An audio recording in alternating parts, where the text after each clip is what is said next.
ಮತ್ತೆ ಹಿಂದೂಗಳ ಕೆಂಗಣ್ಣಿಗೆ ಗುರಿಯಾಗಿದೆ ಸರ್ಕಾರ. ಹಿಂದೂ ಜಾಗೃತಿ ಸಮಾವೇಶಕ್ಕೆ ಅನುಮತಿ ನೀಡೋದು ವಿಚಾರಕ್ಕೆ ನಿರಾಕರಣೆಯನ್ನ ವ್ಯಕ್ತಪಡಿಸಿದೆ ಸರ್ಕಾರ. ಬೀದರ್ನ ಸಾಯಿ ಸ್ಕೂಲ್ ಆವರಣದಲ್ಲಿ ಸಮಾವೇಶಕ್ಕೆ ಸಿದ್ಧತೆಯನ್ನ ಮಾಡಿಕೊಳ್ಳಲಾಗಿತ್ತು. ಬೀದರ್ಗೆ ಬರದಂತೆ ಹಿಂದೂ ಮುಖಂಡರಿಗೆ ನಿಷೇಧ ವಿಧಿಸಲಾಗಿದೆ. ಶ್ರೀರಾಮ ಸೇನೆಯ ಮುಖಂಡ ಪ್ರಮೋದ್ ಮುತಾಲಿಕ್, ಮಾಧವಿ ಲತಾ, ಕಾಜೋಲ್ ಹಿಂದೂಸ್ತಾನಿಗೆ ನಿರ್ಬಂಧವನ್ನು ವಿಧಿಸಲಾಗಿದೆ. ಸರ್ಕಾರ ಹಾಗೆ ಜಿಲ್ಲಾಡಳಿತದ ವಿರುದ್ಧ ಸಿಡಿದೆದ್ದಿದೆ ಕೇಸರಿ ಸೇನೆ. ಸಮಾವೇಶದ ಸ್ಥಳದಲ್ಲಿ ಸೆಕ್ಷನ್ 144 ನಿಷೇಧಾಜ್ಞೆಯನ್ನ ಜಾರಿಗೆ ತಂದಿದೆ ಸರ್ಕಾರ.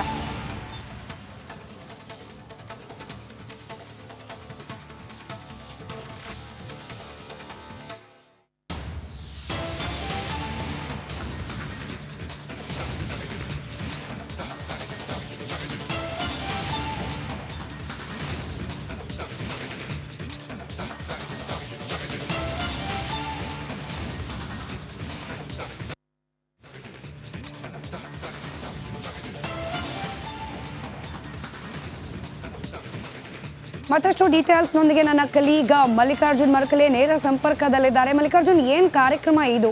ಯಾವ ಉದ್ದೇಶದಿಂದ ಹಮ್ಮಿಕೊಳ್ಳಲಾಗಿತ್ತು? ನಿರಾಕರಣೆ ಯಾಕೆ? ಈಗ ನಿರಾಕರಣೆ ನಂತರದಲ್ಲಿ ಏನು ಹೇಳ್ತಿದ್ದಾರೆ ಈ ಕಾರ್ಯಕ್ರಮದ ಆಯೋಜಕರು?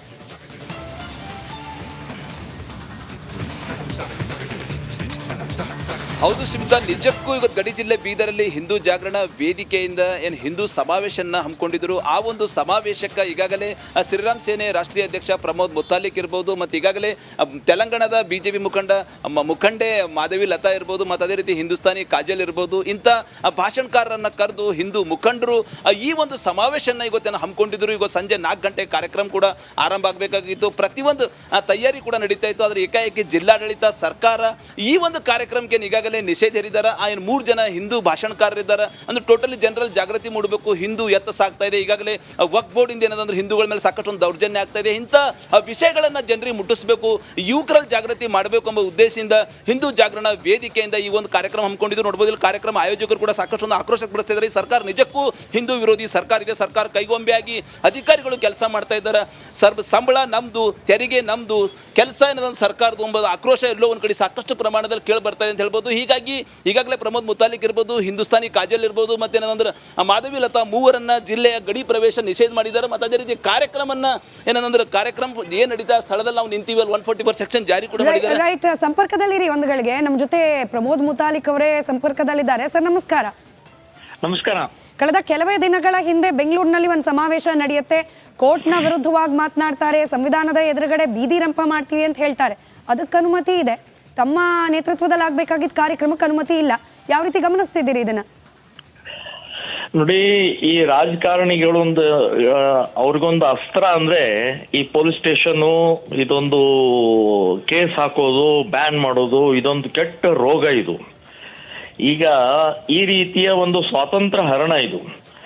ನಾವು ಸಂವಿಧಾನಾತ್ಮಕವಾಗಿ ನಮಗೆ ಡಾಕ್ಟರ್ ಅಂಬೇಡ್ಕರ್ ಅವರು ಸ್ವಾತಂತ್ರ್ಯ ಕೊಟ್ಟಿದ್ದಾರೆ, ವಾಕ್ ಸ್ವಾತಂತ್ರ್ಯ ಕೊಟ್ಟಿದ್ದಾರೆ. ಸೊ ಎಲ್ಲಾ ರೀತಿಯ ಸ್ವಾತಂತ್ರ್ಯ ಕೊಟ್ಟಂತ ಸಮಯದಲ್ಲಿ ಈ ರಾಜಕಾರಣಿಗಳಿಗೆ ಹಿಂದುತ್ವ ಅಂತಂದ್ರೆ ಇವ್ರಿಗೆ ಯಾಕೆ ಈ ರೀತಿ ಒಮ್ಮೆಲೆ ಮೈ ಮೇಲೆ ಮುಳ್ಳು ಬಂದಂಗೆ ಆಗುತ್ತೋ ಗೊತ್ತಿಲ್ಲ. ಅದರಲ್ಲಿ ವಿಶೇಷವಾಗಿ ಕಾಂಗ್ರೆಸ್ನವರಂತೂ ಹಿಂದೂ ದ್ರೋಹಿಗಳು, ಹಿಂದೂ ವಿರೋಧಿಗಳು, ಸೊ ಮುಸ್ಲಿಂ ಓಟಿಗೋಸ್ಕರ ಏನ್ ಬೇಕಾದ್ ಮಾಡ್ತಾರೆ ಅಂತ ಅನ್ನೋದಕ್ಕೆ ಇದು ಬ್ಯಾನ್ ಒಂದು ಅಂತನ್ನುವಂಥದ್ದು ನಾನು ಹೇಳ್ತಾ ಇದ್ದೀನಿ. ಸೊ ನಮಗೆ ಮಾತನಾಡಕ್ಕೆ ಅವಕಾಶ ಕೊಡಿ. ಆ ಮಾತಿನಲ್ಲಿ ಏನಾದ್ರೂ ಪ್ರಚೋದನೆ, ಮಾತಿನಲ್ಲಿ ಏನಾದ್ರೂ ತಪ್ಪು ಆಗಿದ್ರೆ ನಮ್ಮ ಮೇಲೆ ಕೇಸ್ ಹಾಕಿ, ನಮ್ಮನ್ನ ಜೈಲ್ಗೆ ಹಾಕಿ.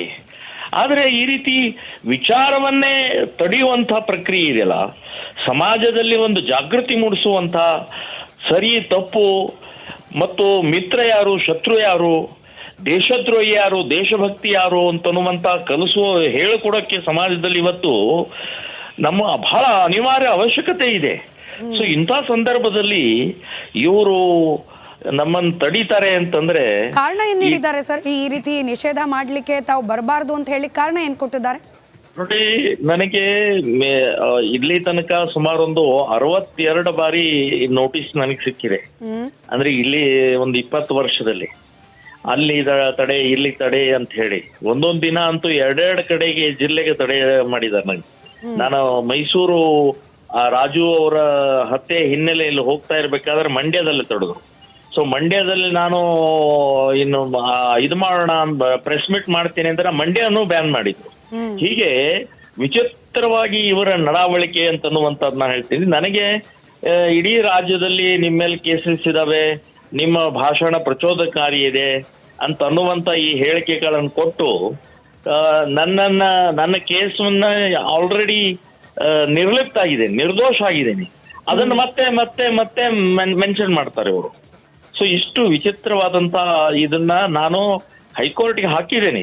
ನನಗೆ ಮೇಲಿನ ಮೇಲೆ ಈ ರೀತಿಯ ತಡೆ ಒಡ್ಡುವಂತಹದನ್ನ ಸಂಪೂರ್ಣವಾಗಿ ನಿಲ್ಲಿಸಬೇಕು ಅಂತನ್ನುವಂತ ದೃಷ್ಟಿಯಿಂದ ನಾನು PIL ಹಾಕಿದ್ದೀನಿ. ಸೊ ಅದಕ್ಕಿನ್ನೂ ಇದು ಬಂದಿಲ್ಲ. ಆದ್ರೆ ಬೀದರ್ ಜಿಲ್ಲೆಯಲ್ಲಿ ಅವರು ಕಳೆದ ಒಂದು ತಿಂಗಳಿಂದ ಹಿಂದೂಗಳನ್ನ ಒಟ್ಟಿಗೂಡಿಸ್ಬೇಕು, ಹಿಂದೂಗಳ ಜಾಗೃತಿ ಮೂಡಿಸ್ಬೇಕು, ಹಿಂದೂ ಸಮಾಜದಲ್ಲಿರುವಂತ ಜಾತೀಯತೆ ಇರಬಹುದು, ಹಿಂದೂ ಸಮಾಜದಲ್ಲಿರುವಂತ ಮೌಢ್ಯತೆ ಇರಬಹುದು, ಹೀಗೆ ಅನೇಕ ವಿಷಯಗಳನ್ನು ಕುರಿತು ಹೋಗಲಾಡಿಸೋಗೋಸ್ಕರ ನನ್ನನ್ನ ಮತ್ತು ಮಾಧವಿ ಲತಾ ಅವರನ್ನ ಮತ್ತು ಇನ್ನೊಬ್ಬ ಮಹಿಳೆ ಕಾಜಲ್ ಅಂತನ್ನುವಂಥವ್ರನ್ನ ಕರೆಸಿದ್ರು. ಬಹಳ ಪರಿಶ್ರಮ ಪಟ್ಟಿದ್ದಾರೆ, ಬಹಳ ಹಣ ಖರ್ಚು ಮಾಡಿದ್ದಾರೆ. ನಾನು DC ಕೇಳ್ತೀನಿ, ಇಲ್ಲಿ ಒಂದು ತಿಂಗಳು ಪರಿಶ್ರಮ ಪಟ್ಟಿದ್ದು ಆರ್ಥಿಕವಾಗಿ, ಶಾರೀರಿಕವಾಗಿ, ಮಾನಸಿಕವಾಗಿ ಅದನ್ನ ಭರಿಸ್ತಾರ ಅವರು, ಅದನ್ನ ಕೊಡ್ತಾರ ವಾಪಸ್ ಅವರು. ಸೊ ಈ ಏಕಾಏಕಿ ನಾನು ನಿನ್ನೆ ರಾತ್ರಿ ಬಸ್ನಲ್ಲಿ ಕೂತಿದ್ದೀನಿ. ಬಸ್ನಲ್ಲಿ ಕೂತಾಗ ಒಬ್ಬ PSI ಫೋನ್ ಮಾಡ್ತಾರೆ, ಹೀಗೀಗ ನಿಮ್ಗೆ ಬ್ಯಾನ್ ಮಾಡಿದೆ, ನೀವು ಬರೋಂಗಿಲ್ಲ ಅಂತ ಹೇಳಿ ನನಗೆ ವಾಟ್ಸಪ್ಗೆ ನೋಟಿಸ್ ಕಳಿಸ್ತಾರೆ. ಸೊ ಈ ರಾಜಕೀಯ ವ್ಯವಸ್ಥೆ, ಈ ಬ್ಯಾನ್ ಮಾಡುವಂತ ಬ್ಯಾನಿ ಇದೆಯಲ್ಲ, ಇದು ಹೋಗ್ಬೇಕು ಅಂತನ್ನುವಂಥದ್ದು ನಾನು ಹೇಳ್ತಾ ಇದ್ದೀನಿ. ರೈಟ್, ಧನ್ಯವಾದ ಪ್ರಮೋದ್ ಮುತಾಲಿಕ್ ಅವರೇ ರಿಪಬ್ಲಿಕ್ ಕನ್ನಡದ ಜೊತೆ ಮಾತನಾಡಿದಕ್ಕೆ. ಮತ್ತೆ ಹಿಂದೂಗಳ ಕೆಂಗಣ್ಣಿಗೆ ಗುರಿಯಾಗಿದೆ ಸರ್ಕಾರ. ಹಿಂದೂ ಜಾಗೃತಿ ಸಮಾವೇಶಕ್ಕೆ ಅನುಮತಿ ನೀಡೋದು ವಿಚಾರಕ್ಕೆ ನಿರಾಕರಣೆಯನ್ನ ವ್ಯಕ್ತಪಡಿಸಿದೆ ಸರ್ಕಾರ. ಬೀದರ್ನ ಸಾಯಿ ಸ್ಕೂಲ್ ಆವರಣದಲ್ಲಿ ಸಮಾವೇಶಕ್ಕೆ ಸಿದ್ಧತೆಯನ್ನ ಮಾಡಿಕೊಳ್ಳಲಾಗಿತ್ತು. ಬೀದರ್ಗೆ ಬರದಂತೆ ಹಿಂದೂ ಮುಖಂಡರಿಗೆ ನಿಷೇಧ ವಿಧಿಸಲಾಗಿದೆ. ಶ್ರೀರಾಮ ಸೇನೆಯ ಮುಖಂಡ ಪ್ರಮೋದ್ ಮುತಾಲಿಕ್, ಮಾಧವಿ ಲತಾ, ಕಾಜೋಲ್ ಹಿಂದೂಸ್ತಾನಿಗೆ ನಿರ್ಬಂಧವನ್ನು ವಿಧಿಸಲಾಗಿದೆ. ಸರ್ಕಾರ ಹಾಗೆ ಜಿಲ್ಲಾಡಳಿತದ ವಿರುದ್ಧ ಸಿಡಿದೆದ್ದಿದೆ ಕೇಸರಿ ಸೇನೆ. ಸಮಾವೇಶದ ಸ್ಥಳದಲ್ಲಿ ಸೆಕ್ಷನ್ 144 ನಿಷೇಧಾಜ್ಞೆಯನ್ನ ಜಾರಿಗೆ ತಂದಿದೆ ಸರ್ಕಾರ.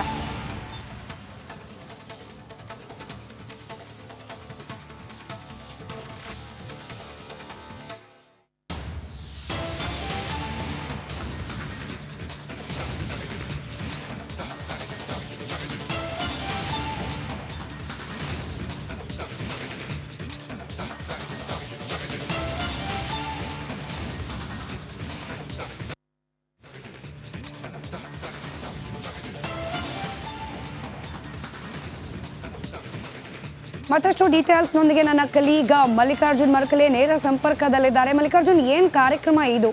ಯಾವ ಉದ್ದೇಶದಿಂದ ಹಮ್ಮಿಕೊಳ್ಳಲಾಗಿತ್ತು? ನಿರಾಕರಣೆ ಯಾಕೆ? ಈಗ ನಿರಾಕರಣೆ ನಂತರದಲ್ಲಿ ಏನ್ ಹೇಳ್ತಿದ್ದಾರೆ ಈ ಕಾರ್ಯಕ್ರಮದ ಆಯೋಜಕರು?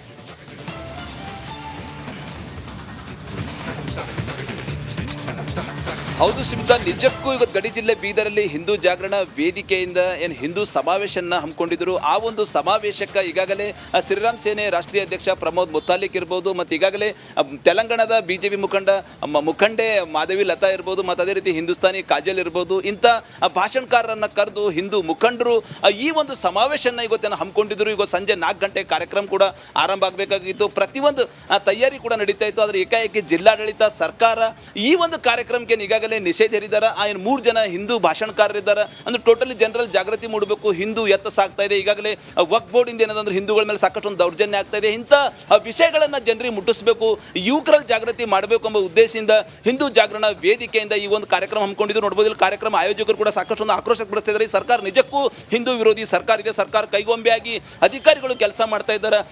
ಸಂಬಳ ನಮ್ದು, ತೆರಿಗೆ ನಮ್ದು, ಕೆಲಸ ಏನದಂದ್ರೆ ಸರ್ಕಾರದ ಎಂಬುದು ಆಕ್ರೋಶ ಎಲ್ಲೋ ಒಂದು ಕಡೆ ಸಾಕಷ್ಟು ಪ್ರಮಾಣದಲ್ಲಿ ಕೇಳಿ ಬರ್ತಾ ಇದೆ ಅಂತ ಹೇಳ್ಬೋದು. ಹೀಗಾಗಿ ಈಗಾಗಲೇ ಪ್ರಮೋದ್ ಮುತಾಲಿಕ್ ಇರ್ಬೋದು, ಹಿಂದೂಸ್ತಾನಿ ಕಾಜಲ್ ಇರ್ಬೋದು, ಮತ್ತೇನಂದ್ರೆ ಮಾಧವಿ ಲತಾ ಮೂವರನ್ನ ಜಿಲ್ಲೆಯ ಗಡಿ ಪ್ರವೇಶ ನಿಷೇಧ ಮಾಡಿದ್ದಾರೆ. ಮತ್ತು ಅದೇ ರೀತಿ ಕಾರ್ಯಕ್ರಮನ ಏನಂದ್ರೆ ಕಾರ್ಯಕ್ರಮ ಏನ್ ನಡೀತಾ ಸ್ಥಳದಲ್ಲಿ ನಾವು ನಿಂತೀವಿ, 144 ಸೆಕ್ಷನ್ ಜಾರಿ ಕೂಡ ಮಾಡಿದ್ದಾರೆ. ರೈಟ್, ಸಂಪರ್ಕದಲ್ಲಿರಿ ಒಂದುಗಳಿಗೆ. ನಮ್ಮ ಜೊತೆ ಪ್ರಮೋದ್ ಮುತಾಲಿಕ್ ಅವರೇ ಸಂಪರ್ಕದಲ್ಲಿದ್ದಾರೆ. ಸರ್ ನಮಸ್ಕಾರ.